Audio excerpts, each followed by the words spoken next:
हरिओम. योगदास श्री जयगणेश जोशी यांनी 60च्या वर आध्यात्मिक पुस्तके लिहिली आहेत. कठोपनिषद हे त्यातलेच एक पुस्तक. यामध्ये प्रत्यक्ष यमराज नचिकेताला मृत्यूबद्दलचे ज्ञान देत आहेत. योगेश्वर चरणी विनम्र होऊन कठोपनिषद जाणून घेण्याचा आपण प्रयत्न करूया. अध्याय 2, वल्ली 3, श्लोक क्रमांक 7. इंद्रियेभ्यः परं मनो मनसा सत्वम उत्तमम सत्वातधी महान आत्मा महतो व्यक्तम उत्तमम. अन्वयार्थ. इंद्रियांपेक्षा मन श्रेष्ठ असते. मनापेक्षा बुद्धी उच्च असते. बुद्धीपेक्षा जीवात्मा महान असतो. जीवात्म्याहून अव्यक्त श्रेष्ठ असते. आता लगेचच 8वा आपण श्लोक घेणार आहोत. अव्यक्तात तू परहा पुरुषो व्यापको लिंग एवच यम ज्ञात्वा मुच्यते जंतुरमृतत्वम च गच्छति. अन्वयार्थ. अर्थातच अव्यक्ताहून सर्वव्यापी अलिंग परमपुरुष श्रेष्ठ असतो. त्याला जाणल्यावर मनुष्य प्राणी अमृताला प्राप्त होतो. इंद्रियांपेक्षा मन श्रेष्ठ आहे. मन इंद्रियांना आपल्या ताब्यात ठेवते. इंद्रिय ही सेवा करण्याकरता निर्माण झालेली आहेत. मन त्यांना कामाला लावते. इंद्रिय मनाच्या इच्छेने त्याच्या मर्जीने काम करतात. मनाची इच्छा नसेल तर इंद्रिय काम करत नाहीत, करू शकत नाहीत. मन जी आज्ञा देईल त्याप्रमाणे इंद्रिय तेच काम करतात. महत्त्वाचे म्हणजे अध्यात्मात ध्यानधारणेने इंद्रिय मनात विलीन करावी लागतात.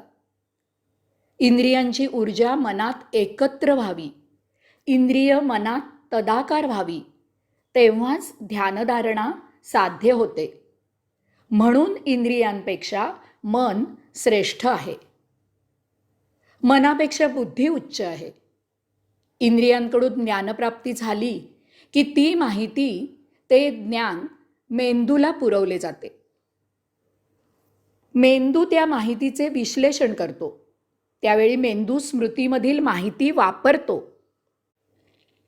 हे विश्लेषण पूर्णपणे तो स्वतःच्या ताकदीवर, ग्रहणशक्तीवर, हुशारीवर करतो. यासाठी मेंदू कोणत्याच इंद्रियाची मदत घेत नाही. त्याचप्रमाणे मेंदू कोणत्याही इंद्रियांच्या मर्जीने त्या इंद्रियाला पाहिजे त्याप्रमाणे माहितीचा अर्थ लावत नाही. ते एक स्वतंत्र खातं आहे, काम आहे. त्यात कोणाचीही ढवळाढवळ चालत नाही. माहितीचा आणि त्या अनुषंगाने स्मृतीतील माहितीचा उपयोग कसा करायचा, त्याचा अर्थ काय लावायचा आणि त्यापासून ज्ञानप्राप्ती काय प्रसारित करायची, यात मेंदू स्वयंपूर्ण असतो.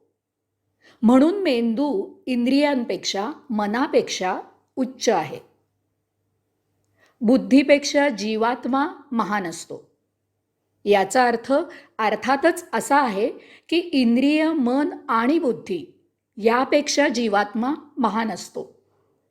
इंद्रिय, मन, बुद्धी आणि बुद्धी वापरत असलेली स्मृती हे सर्व मिळून देह समाविष्ट झालेला आहे.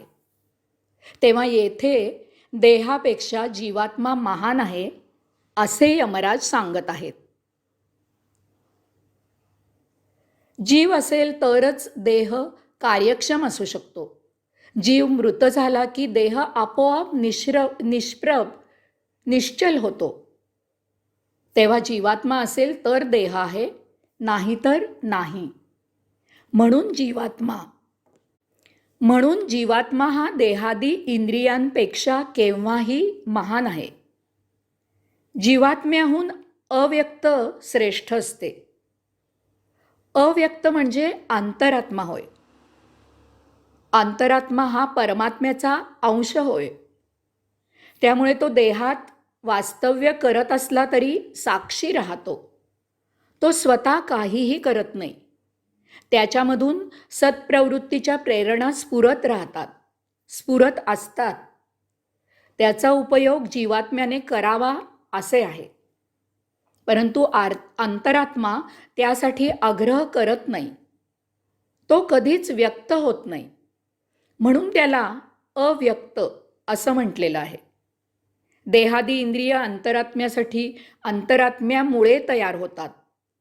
जीवाची उत्पत्ती अंतरात्म्याकरिता अंतरात्म्यामधून होत असते. देहधारणा एका विशिष्ट हेतूने केलेली असते. तो हेतू पूर्ण करण्यासाठी जेव्हा देह निरुपयोगी होतो, तेव्हा अंतरात्मा देह त्याग करतो. अंतरात्मा देहामधून निघून गेल्यावर देह पतन होते. यास्तव जीवात्म्याहून अव्यक्त श्रेष्ठ असते असं म्हटलेलं आहे. येथपर्यंत म्हणजे या दुसऱ्या अध्यायातल्या 3ऱ्या वल्लीतील 7व्या श्लोकापर्यंत, मंत्रापर्यंत, मंत्रात इंद्रियापासून अंतरात्म्यापर्यंत सांगून झालं. आता पुढील मंत्रामध्ये म्हणजे 8व्या या मंत्रात देहाबाहेरील, विश्वाबाहेरील परमात्म्याबद्दल सांगितले आहे. ते आता पाहूया. मागील मंत्रात अंतरात्मा हा देहादी इंद्रिय आणि जीवात्म्यापेक्षा श्रेष्ठ कसा आहे ते आपण पाहिले. पुढे यमराज सांगत आहेत की अव्यक्ताहून, अंतरात्म्याहून सर्वव्यापी अलिंग परमपुरुष श्रेष्ठ असतो. येथे यमराजांनी सर्वव्यापी, अलिंग आणि परमपुरुष असे 3 शब्द वापरलेले आहेत. हे 3 शब्द म्हणजे आत्मब्रह्म होय. आत्मब्रह्म म्हणजे परब्रह्म आणि त्यातील दिव्य चेतन शक्ती म्हणजेच परमात्मा, म्हणजेच परब्रह्म परमात्मा योगेश्वर होय.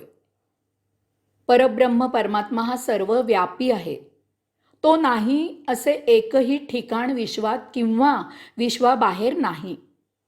त्याच्यामधूनच हे विश्व निर्मित झाले आहे. या विश्वाला व्यापून तो उरलेला आहे. अर्थातच परब्रह्म परमात्मा प्राणीमात्रांच्या देहात वास करणाऱ्या अव्यक्त अंतरात्म्याहून श्रेष्ठ आहे. परब्रह्म परमात्मा अलिंग आहे. हा एक विशेष शब्द यमराजांनी मुद्दाम वापरला आहे. लिंग म्हणजे विशेष खूण. उदाहरणार्थ पुरुष आणि स्त्री यामधील भेद लिंगाने ओळखला जातो. आगीला स्पर्श केला असता चटका बसतो हे अनुभवावरून आपल्याला माहीत आहे. तेव्हा आगीला स्पर्श म्हणजे चटका बसण्याची खूण आहे. त्याला लिंग म्हणायचं. परंतु परब्रह्म परमात्मा आपण अद्याप पाहिलेला नाही. त्याच्याबद्दल आपण काहीही अनुमान करू शकत नाही. ज्यांनी तो साक्षात्काराने जाणला ते त्याचे वर्णन करू शकत नाही. ते परब्रह्म परमात्म्याबद्दल काहीही अनुमान काढू शकत नाहीत. ते केवळ नेती म्हणजे एक एक वस्तू पाहून तो असा नाही, तो तसा नाही, तो असाही नाही, तो तसाही नाही एवढेच म्हणू शकतात. म्हणजेच परब्रह्म परमात्मा ओळखण्याची खूण नाही. म्हणून त्याला अलिंग असं म्हटलेलं आहे. तो सर्वांच्याहून वेगळाच आहे. म्हणूनच तो अव्यक्त अंतरात्म्याहून श्रेष्ठ आहे. परब्रह्म परमात्मा पुरुष श्रेष्ठ आहे. पुरुष म्हणजे पुरु अधिक ईश. पुरु म्हणजे नगर.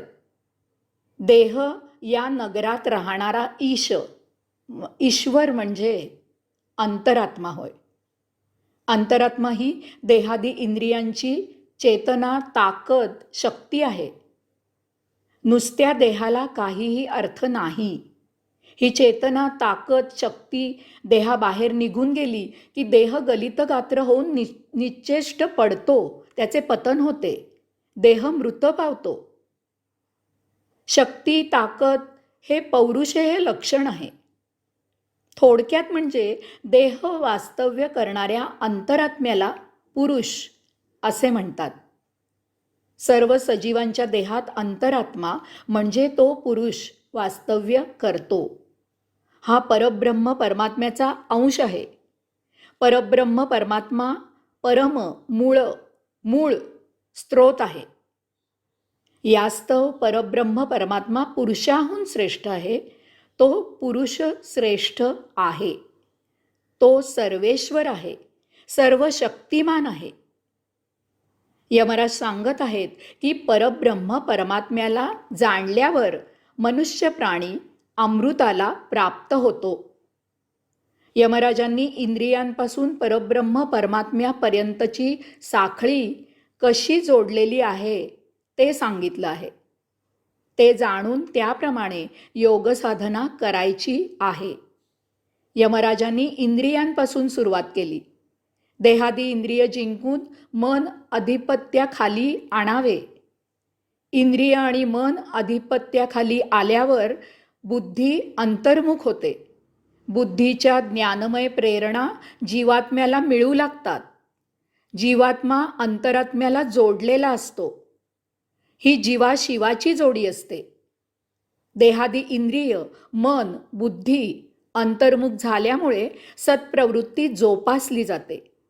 जीव शिवाप्रमाणे आचरण करू लागतो. जीव शिवमय होतो. अंतरात्म्याच्या ध्यानधारणेने परब्रह्म परमात्म्याचा साक्षात्कार होतो. नरदेहाचे सोने होते. भौतिक गोष्टी सोपस्कारापुरत्याच उरतात. मनुष्य प्राणी अधिक अमृत होतो. हरिओम.